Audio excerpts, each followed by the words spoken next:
এখানে মাগুর আছে মোট 6টা, এই দেশি মাগুর, এই 6টা দেশি মাগুর এবং 5টা দেশি শিং, এই মিলে হলো 1.5 কেজি।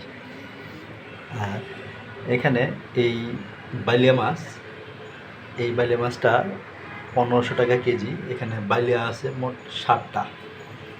আচ্ছা, আর এই চিংড়ি, একটাই ডিমওয়ালা চিংড়ি পাইছি। এই চিংড়িটা হলো 850 টাকা কেজি। এখানে চিংড়ি আছে মোট 17 পিস।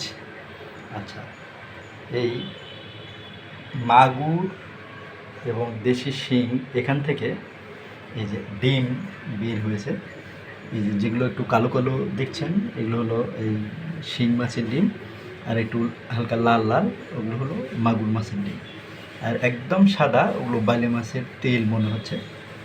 যাই হোক, আর এই যে এই আলুটা আমাদের বগুড়ায় আসলে যে কত ধরনের আলু, আমি একদিন এক কৃষক তাকে জিজ্ঞাসা করে মোট 9 প্রকারের আলু পেয়েছি।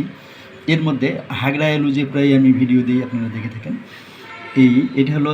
এটা হাগড়া না, এটা হলো জাম আলু। এইটা এই যে ভেতরে একটু লাল লাল হয়, এইটার ভর্তাও অনেক টেস্ট।